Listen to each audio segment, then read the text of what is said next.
Hi, my name is Scott Guy. I'm the Executive Director and Lyric Lab Instructor at the Academy for New Musical Theater. I want to share with you in this little video a little bit about our process of helping writers write their musicals. What we do is not particularly magic.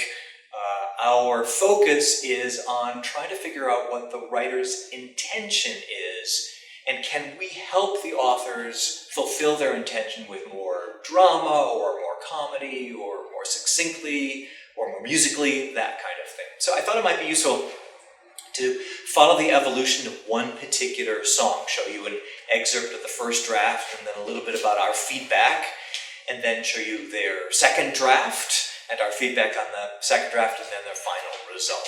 So let me set this up for you. This is from a 15-minute musical. It's a comic 15-minute musical. It's about some folks who are so addicted to television, in particular television series, as well as its video game spin-offs and merchandising and online role game playing, that they become addicted to this particular television series. So much so that they're actually in therapy for it. So this particular song happens at the end of the musical, where one of the folks is trying to convince two of these others to take a cue from their TV role models and assert themselves. So here's an excerpt from the first draft.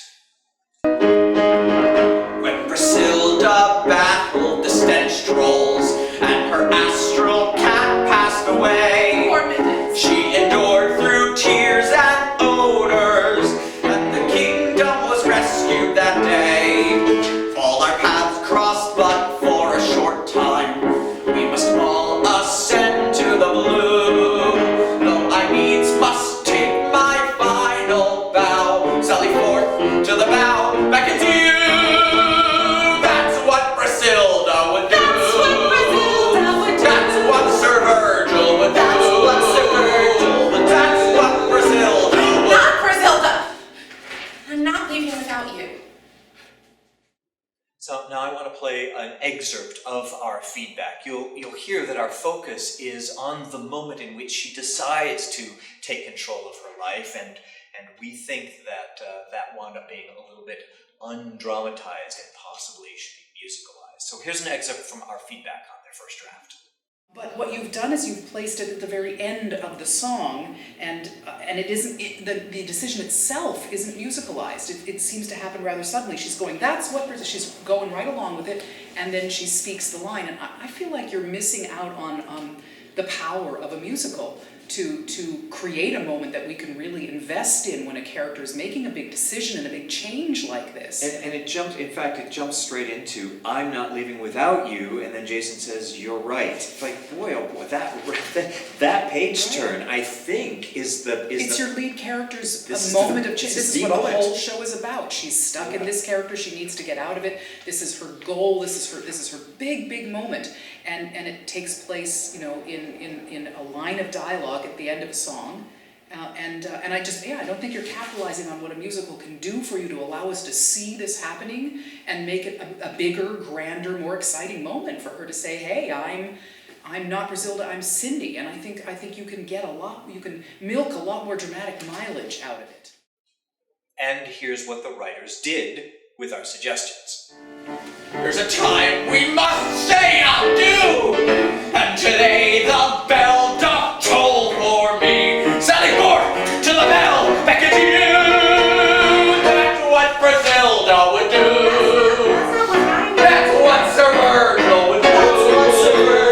That's what Brazilda would do. Brazilda! It's unfair to keep someone captive, even someone creepy as you.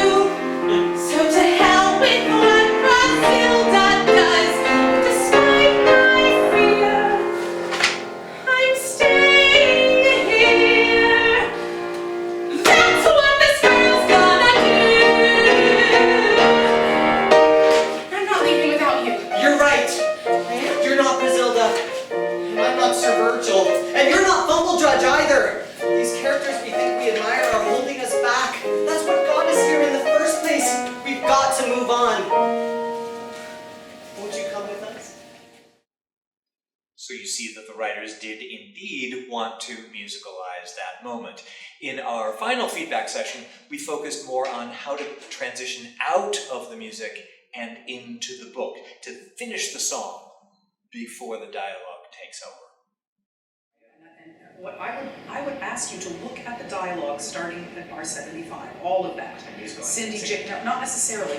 You could move it to before it's unfair to keep someone captive. Or parts of it, not all of it. But in other words, I think once she gets to that's what this girl's going to do, we're going to stay here, and maybe a little bit more music, and you end up with the two of them singing, we're going to stay here with you, and let the song finish with the strength of, we're done here. As opposed to peter out with dialogue. Yeah, I don't think you want to move I'm Not Leaving Without You to before she's sitting. I think you want to build it backwards there. on that. But maybe what we need is, she's gotten to that's what this girl's going to do, and I think maybe they need something together, Jason and Cindy, along the lines of, we're going to stay here with you, we're not going to abandon you, whatever. Yeah, or that's a nice heroic ending. Or combine all the ideas that Lisa's just put on the table, which is we're staying here and my name is Cindy. And my name is Jason, we're staying here, and there's a big triumphant major chord. Yeah, dramatically what you're looking for is to get that information in there in a pause before the musical culmination of that. And that last line is a lyric that I you think want we're to also get. looking for a lyrical ending that ends the show as opposed to Right, that's what I'm saying. Yeah. That the girl's, that's Not why just the girl music. isn't here. But Yeah. you're kind of feeling the big finish, but this wants a big finish. Yeah, She's heroic. and the moment for the therapist to come in and say, bravo, you passed the Yeah. test, Yeah. very directly Yeah. tied to that heroic moment where they both say, I'm Cindy, I'm Jason. So here's the whole song put together in a rehearsal. So watch for Cindy's revelation and taking charge of herself, and watch for the way the song buttons. I have to know who gets the wizard throne. You go on! But Martin, you've got to come with us. No! I have to stay true to my character. And Fumble Drudge wants knowledge more than anything else. He'd stay. And Sir Virgil and Brazilda, they would leave him behind. You know that! We must always think of the mission. Though our numbers dwindle to few, when a comrade falls, we bow and then carry on, move ahead, follow through. That's what a hero would do. Sir Virgil fled from the dark night after nearly striking a foe. He began to doubt his purpose, and he suddenly started to slow. Though his poor legs shook from exhaustion, and his face began to turn blue, he upheld his choice to run away, and he leapt to his feet, and he flew. That's what Sir Virgil would do. That's what Sir Virgil would do. When Brazilda voted for action, and for battle flags to unfurl, all the good king's men ignored her, because after all she's a girl.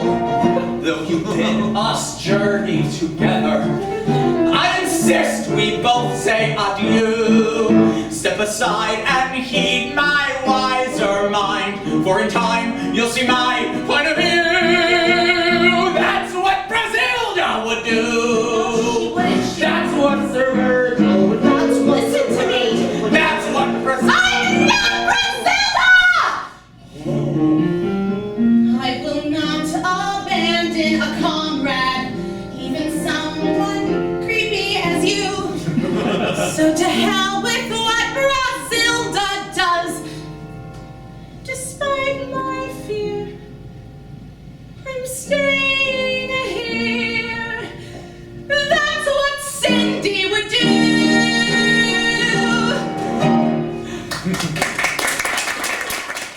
So hope that was interesting and instructive, sort of a behind-the-scenes look at our feedback process of getting into the heads of the writers and try to help them fulfill their intentions of writing their new musical. Thanks a lot. Hope to see you soon here at the Academy for New Musical Theatre.